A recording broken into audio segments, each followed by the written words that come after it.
Jeremiah chapter 17 verses 5 through 10. This is what the Lord says. Cursed are those who put their trust in mere humans, who rely on human strength and turn their hearts away from the Lord. They are like stunted shrubs in the desert with no hope for the future. They will live in the barren wilderness in an uninhabited salty land. But blessed are those who trust in the Lord and have made the Lord their hope and confidence. They are like trees planted along the river bank, with roots that reach deep into the water. Such trees are not bothered by the heat or worried by long months of drought. Their leaves stay green and they never stop producing fruit. The human heart is the most deceitful of all things, and desperately wicked. Who really knows how bad it is? But I, the Lord, search all hearts and examine secret motives. I give all people their due rewards according to what their actions deserve. Luke chapter 6, verses 17 through 26. When they came down from the mountain, the disciples stood with Jesus on a large level area, surrounded by many of his followers and the crowds.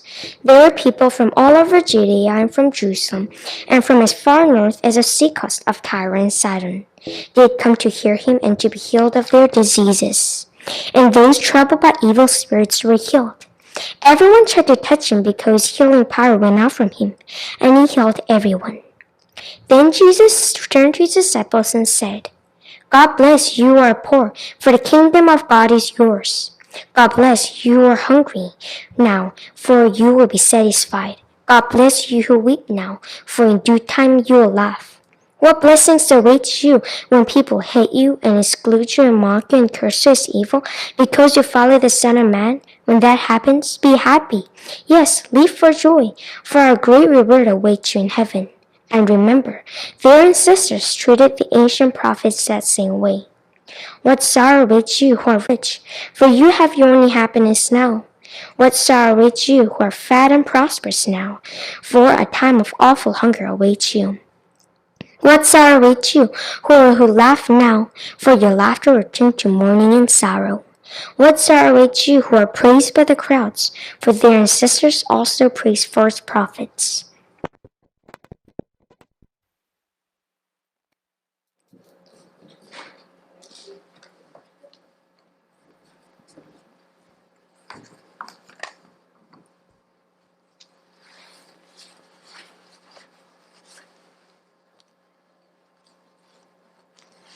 Thank you, Maggie.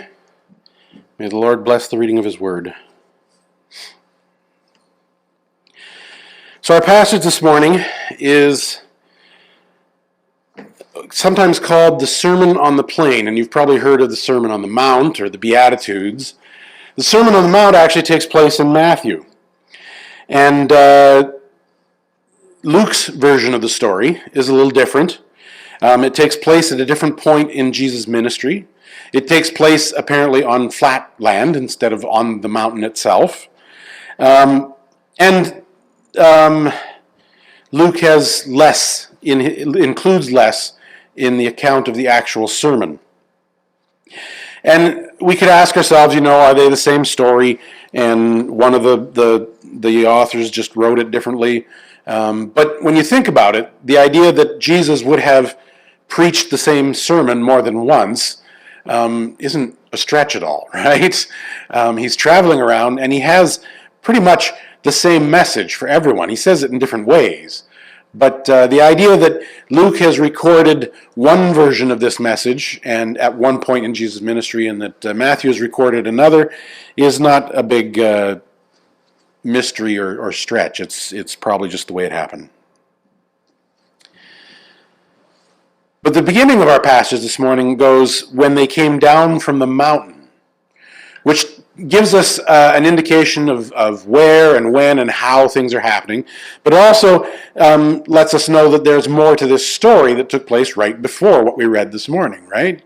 And what has taken place before this is that Jesus has gone up to the mountain to pray. And it says that he's taken his disciples with him. And he's gone to the mountain, and it says that after praying for the entire night, he chooses 12 of the disciples to make apostles. And Luke gives a list of the names of the ones that he chose. But this is a good image of Jesus going away into a quiet place, into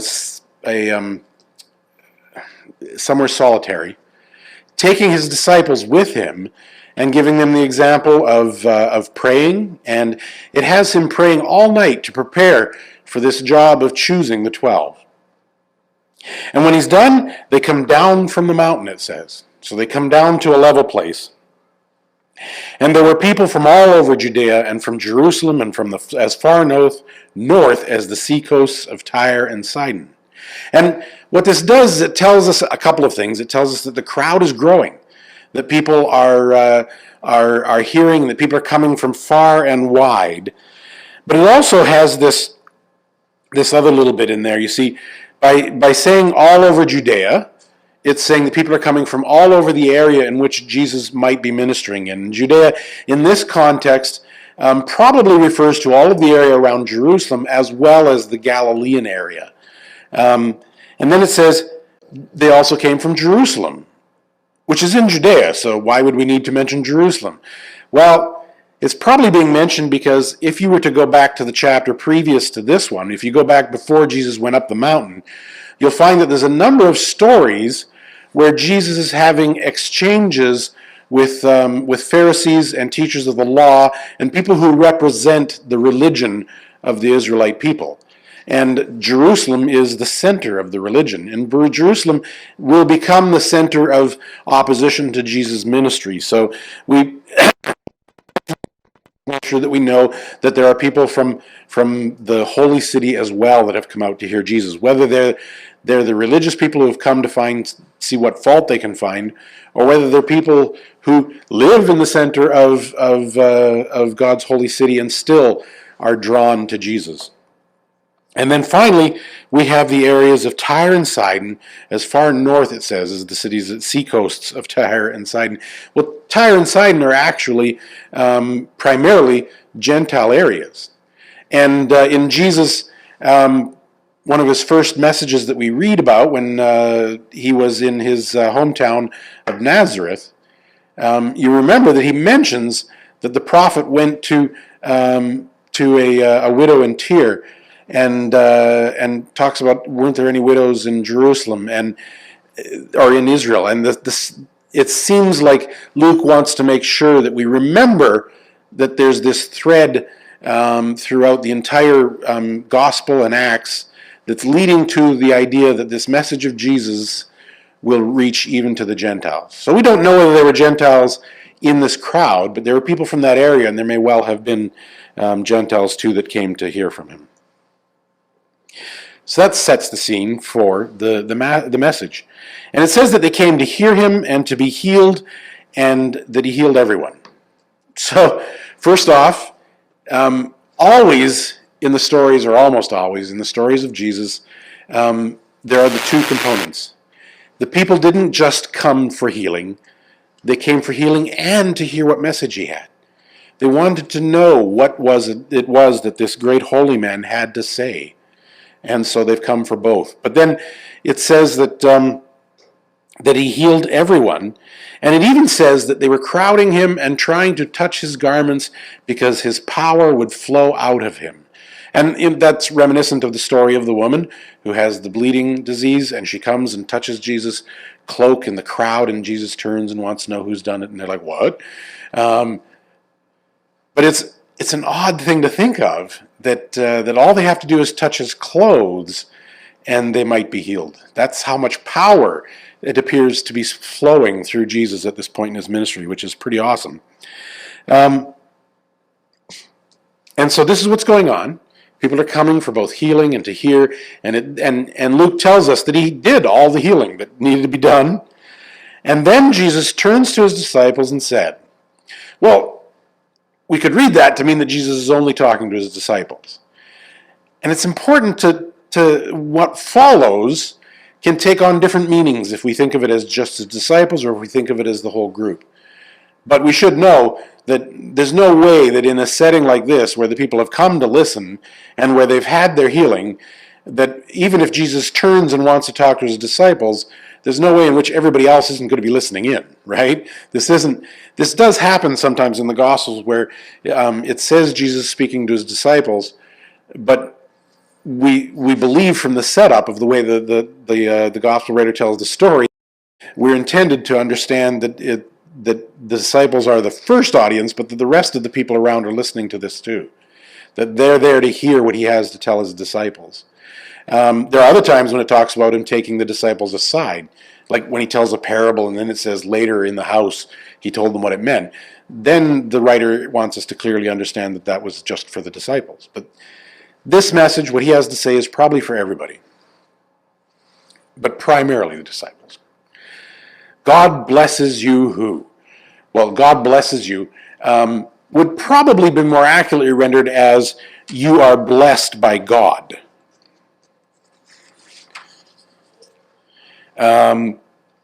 Meaning that you're already blessed, right? This is a blessed thing that I'm about to talk about, right? So it's blessed to be poor, is what he says. He says, God blesses you who are poor, because the kingdom is yours. Well, the kingdom is what Jesus has come and what he's preaching about, and the people would assume or understand that the kingdom is when God's rule on earth will be reestablished. And he's saying, well, the poor, that's who the kingdom is going to belong to. God blesses you who are hungry, because you will be satisfied. God blesses you who weep, because you will laugh. So if you have sorrow now, you will have joy in the kingdom, or in the time to come. Or even just because this is where you are now, life will change and things will be better. But the question that we need to ask ourselves at this point is this an encouraging message to many of Jesus' audience?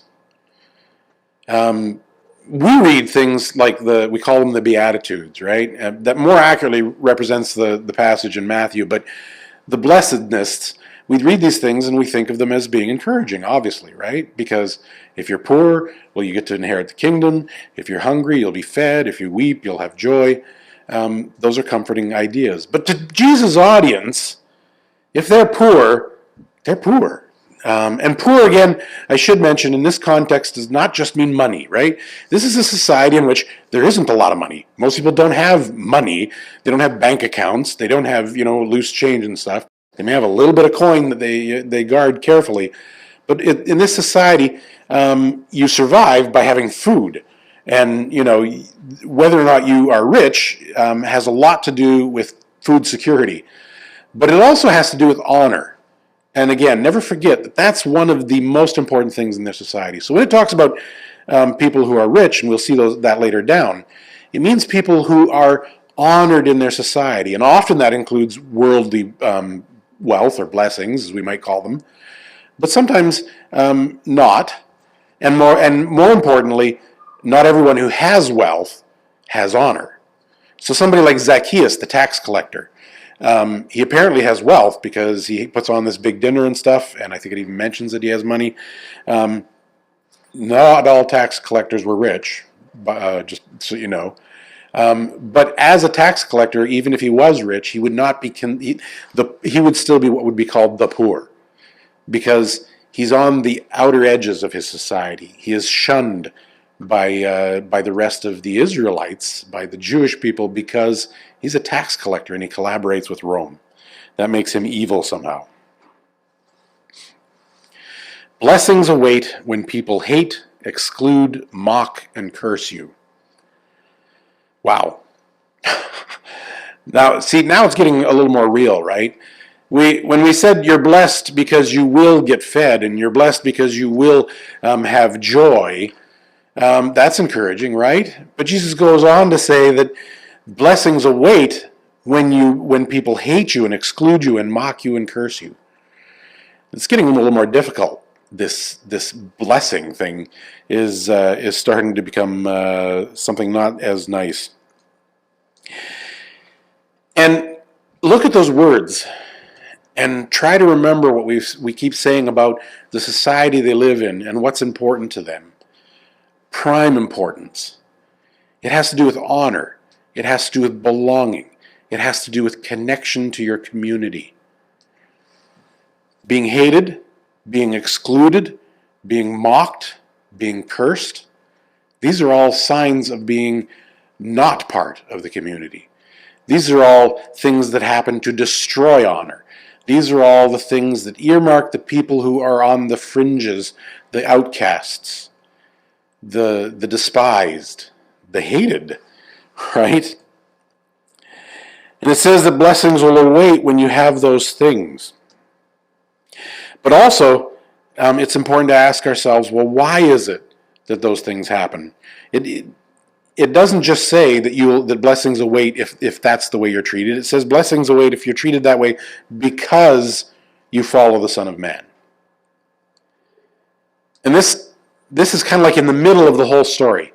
So we've had the blessings, and we will have the curses, or the woes, but in the middle we have this very hard portion that seems to be as much a foretelling of woes for people who follow the Son of Man.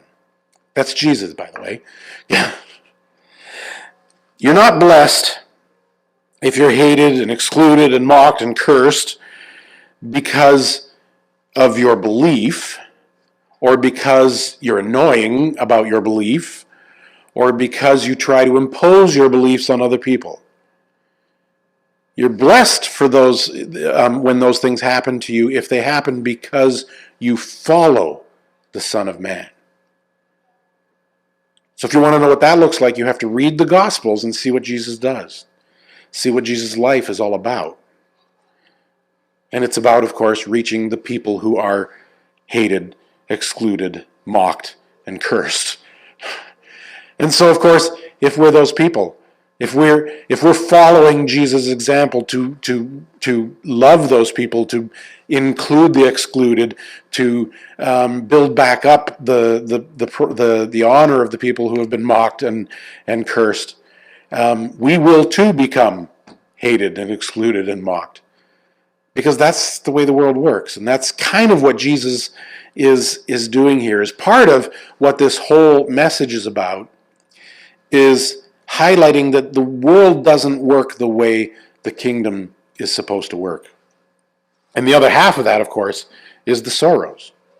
What sorrow awaits you who are rich?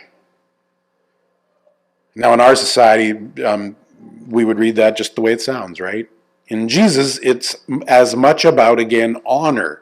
It's about community standing. It's about connections and support structures that indicate rich. And really, we are rich, even in our society, if we have the respect of our community, if we have networks of people to support and to places to belong. But sorrow awaits you if you are rich, it says, because you have your happiness now. As a matter of fact, it says you have all of your happiness now. So what Jesus is saying to people who are rich, he says, you've got it all now, so you better look forward to being let down in the time to come, because there's nowhere to go but down from here. What sorrow awaits you who are fat? Well, I hear that. Fat and prosperous, because awful hunger awaits. What sorrow awaits you who laugh? Because you will have sorrow and mourning. What sorrow awaits you who are praised by everyone? Because look what happened to the prophets. It's if you could be praised today and thrown out tomorrow, kind of thing, is what that means. Because the prophets were all ended up, with bad ends for most of them. And what in this whole sermon, or this whole message that Jesus is giving, is painting a picture that doesn't sound like the world that they live in. It's the upside down kingdom that I mentioned at the beginning. Jesus is talking about the vision of a kingdom in which people aren't pushed to the sides. A kingdom in which there is justice. a kingdom in which things look like the way God intended them to look like. And see, when he says things like, blessed are, or sorrow will fall on the rich and the fat and those that laugh and those that are praised, and that the poor are blessed and the weak are blessed and the hungry and the sorrowful are blessed, that doesn't sound like the world that they live in. If you're poor and you're hungry and you sorrow, you feel cursed. And in Jesus' world, the scriptures, they taught them that if you're rich and fat and well taken care of and honored, that's because God blessed you. Those people that have a lot, God blessed them. Those people that we look up to, they're blessed by God. You ever seen one of those things on Facebook or social media, I'm so blessed, or, we fall into that all the time. But it's not wrong to be grateful for the good things God gives us. As long as we remember that we receive those good things out of God's generosity, not because of our own goodness. And that's the problem that Jesus is trying to deal with partly. Part of what he's dealing with is that people believe that power and influence and wealth and having things are an indicator of God's blessing, and if God blesses you, you must be doing things right. And this exists even till today, and there's a part of the Christian church that has a real problem with this, because they believe that if they're doing well, it must mean that they're doing the right things because God's blessing them. And if you're doing poorly, it must mean you're doing the wrong things because God's not blessing you. But that's not the world they lived in, and that's not the world we live in, and that's not the world that Jesus wants us to live in. In fact, what Jesus wants is a kingdom in which there'll be a new community. And see, when you read Luke, you have to remember that there's more than just the gospel. There are two parts to Luke's writing, and that is the gospel and the Acts. And the Acts isn't a separate book. It's like part 2 of the first book, which if you titled it the way that the people who would have received the book might have, it would be more like, this is an account of the life and the works of Jesus Christ, and that account continues into the book of Acts and through the book of Acts, because for Luke, the work of Jesus Christ continues through the work of his followers. Blessings await you when all these bad things happen, if they happen because you follow the Son of Man. And where do we follow him? We follow him in taking care of other people. We follow him in bringing people into this upside-down kingdom.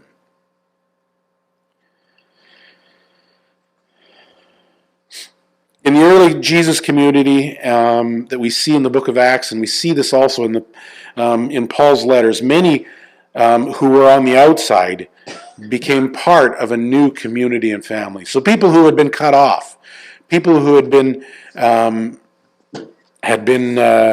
what's the word that he uses? No,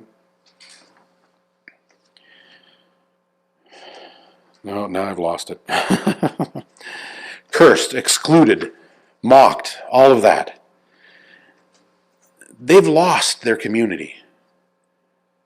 But in the work that the community of Jesus followers were doing, they were being included into a new community, a new family. And many of the ones that were hungry were being fed. You read it right at the beginning of the book of Acts, right? The church was feeding the poor that became part of this way of following Jesus. And as things go on, in contrast, many of the ones who had wealth and honor gave it up for the sake of the Jesus community. There's like a turnabout that's happening. The ones that have lost out, the ones that kept out, are being brought into this new community, this new kingdom that Jesus was creating. And the ones that had those things, extra things, when they get called into the community, they share those things. And so they may lose some of their honor and some of their riches. They did lose the honor quite often in the rest of the world. Many of them would be cut off from their existing families and their existing contacts. And all they would have is the community of believers. Because as they associated with outcasts, they also became outcasts. And they would often lose the connections to their families. So these blessings and woes may not be directions to make the poor rich or the rich poor, but predictions of some of what being part of the new kingdom would mean. And remember, again, Jesus turns first to the disciples, and the message is for everyone, but it's first for his disciples. In following me, this is what will happen to you. And it does. But that's only half the story. That's the half of the story that the rest of the world sees. The kingdom story is, yes, you will lose those things. You will walk away from boats and fish and family. But you will build a new family. You will build a new kingdom in which everyone is honored, loved, fed, cared for. Kingdom Jesus wanted. And our question this morning, I guess, that we can go away with is, are we part of the upside down kingdom?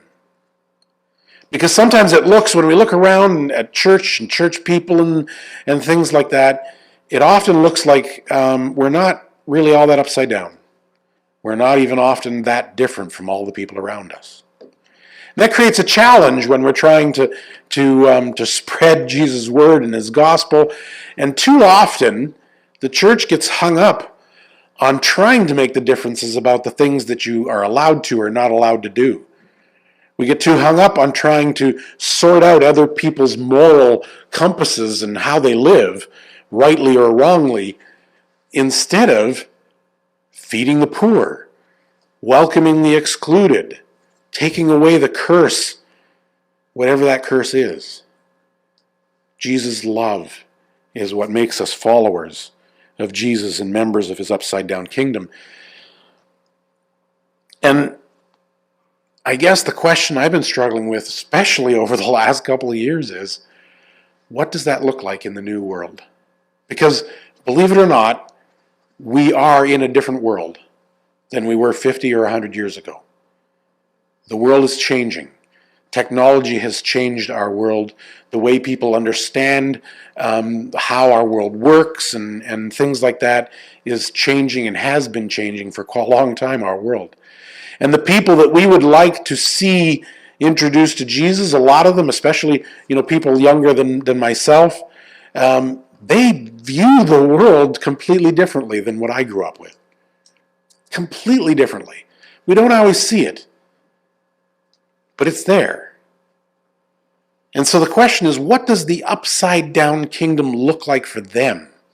What does the upside down kingdom look like for people who weren't raised with knowing what church was about or who Jesus is that much? I mean, they know the name, they know Christmas, but they don't really know that the story we've been given is a story of care and love, because the story they've seen attached to the church is often one of hate and exclusion, of judgment, not of acceptance. The upside down kingdom has to find a way to show Jesus' love in this new and strange world.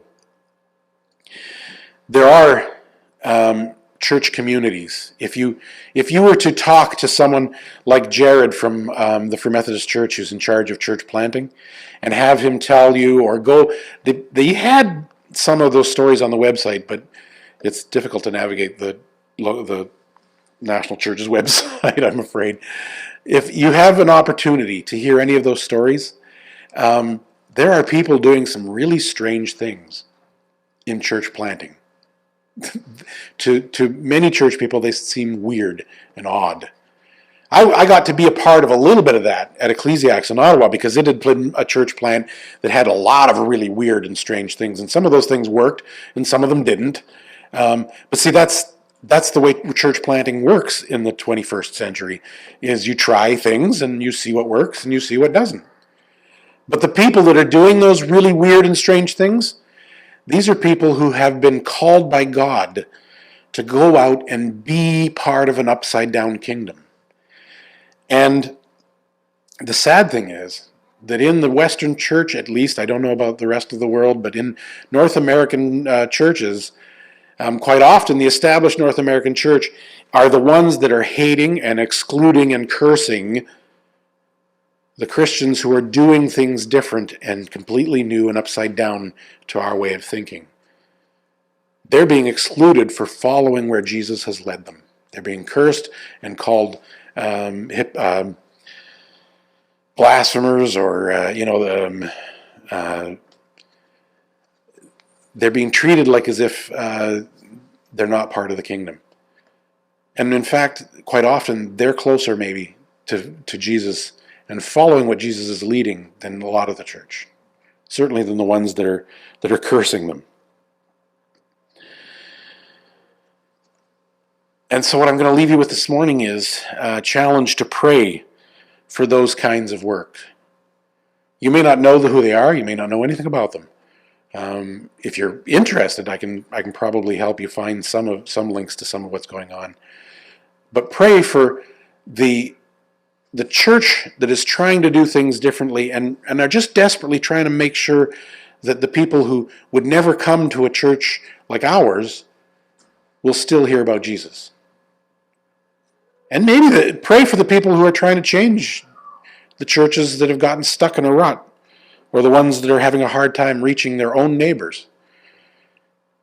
That's a big emphasis of our Free Methodist Church in Canada, is trying to make sure that all of our churches are working to be a meaningful and real example of Christ's love to our real physical neighborhoods. And I believe that we need to continue to pray that God will show us opportunities to be part of the crazy upside-downness of His kingdom. Please join me in prayer.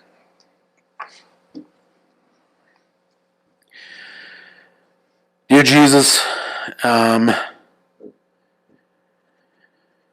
we do thank you that you do bring the promise of comfort and the promise of satisfaction, fulfillment, and joy to those that are suffering, to those that are hungry, in need, and cut off, and have no place to belong. But Jesus, we thank you and praise you that you have given us some of those things in you and in your church. And we pray, Lord, with all our hearts, that we would not take those things for granted, but that we would share them with the people who need them the most. Jesus, open our eyes and our hearts to whoever those people are, and please give us the courage to seek out your Spirit and the crazy upside-down ways in which you might be able to lead us into a world that so desperately needs you, so desperately needs a breath of fresh air that can only come from your Spirit. Help us to see the ways in which you want us to be that in the world around us, and give us the courage and the strength to follow you in whatever you call us and challenge us, Lord. In Jesus' most precious name we pray. Amen.